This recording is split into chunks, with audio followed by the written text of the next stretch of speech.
अब्बास इब्ने फिरनास सिर्फ एक नाम नहीं, बल्कि एक अहद का नाम है।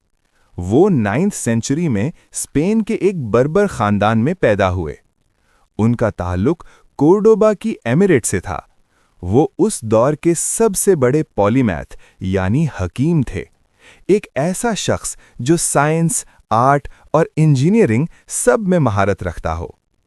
इब्ने फिरनास को द सेज ऑफ अल अंदलुस यानी अंदलुस का दाना कहा जाता था।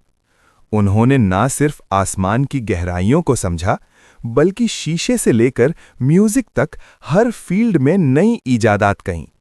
लेकिन उनका सबसे बड़ा ख्वाब वो था जो उस वक्त तक सिर्फ परिंदे ही पूरा कर सकते थे, हवाओं में परवाज करना।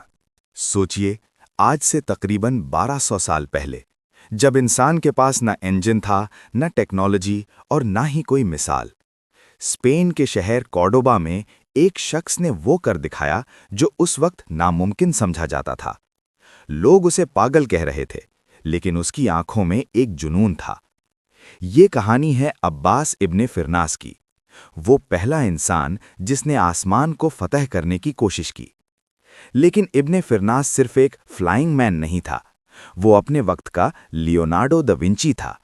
वो एक हकीम, एस्ट्रोनॉमर, इंजीनियर और पोएट था। क्या आपको मालूम है, उसने रीडिंग स्टोन्स इजाद किए जिन्हें आज हम मैग्नीफाइंग ग्लास कहते हैं। उसने पानी की घड़ी यानी वाटर क्लॉक बनाई और आसमान के सितारों का एक मॉडल भी तैयार किया। इस्लाम के सुनहरी दौर यानी गोल्डन एज में कॉर्डोबा दुनिया का सबसे बड़ा सेंटर था और इब्ने फिरनास वहां का सबसे चमकता सितारा। कई सालों की रिसर्च के बाद उसने सिल्क और परिंदों के असली परों से एक फ्रेम तैयार किया। उसने परिंदों के उड़ने के तरीके, एरोडायनामिक्स का गहरा मुतालिया किया था। 875 एडी का साल था। इब्न फिरनास ने अपने विंग्स पहने और पहाड़ की चोटी पर खड़ा हो गया। उसने लोगों से कहा, अगर मैं कामयाब हुआ तो मैं आसमान की तरफ परवाज करूंगा। और फिर उसने छलांग लगा दी। लोग डर गए, लेकिन अगले ही पल उनकी आंखें फटी की फटी रह गईं। वो नीचे नहीं गिरा, बल्कि वो हवा में तैर रहा था, ग्लाइडिंग कर रहा था।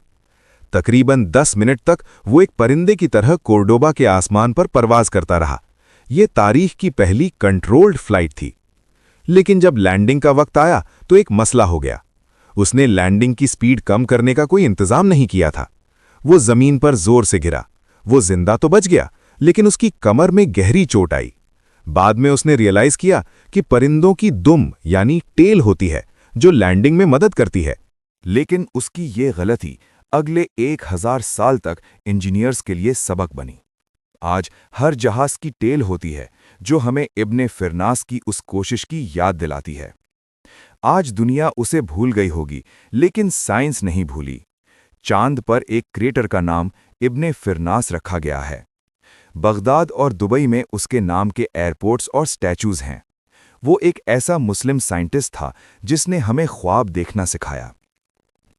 अगली बार जब आप जहाज में बैठें तो इस बुजुर्ग इंजीनियर को जरूर याद कीजिएगा, जिसने 1200 साल पहले आसमान को छूने की हिम्मत की थी। अगर आपको ये वीडियो पसंद आई तो लाइक करें और हमें बताएं कि अगला एपिसोड किस मुस्लिम हीरो पर होना चाहिए। अल्लाह हाफ़िज़।